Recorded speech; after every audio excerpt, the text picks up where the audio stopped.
সমুদ্রের রূপ নেয়।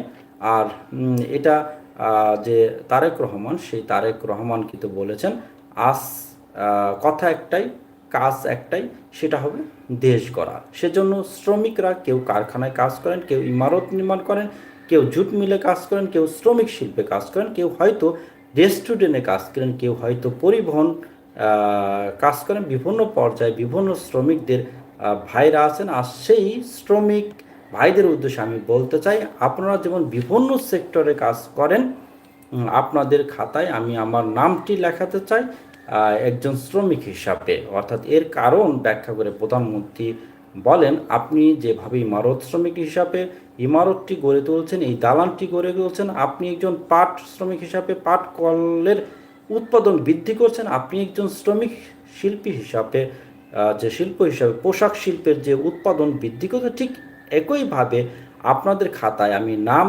লিখিয়ে আমি দেশ করার কাজে নিয়োজিত করতে চাই।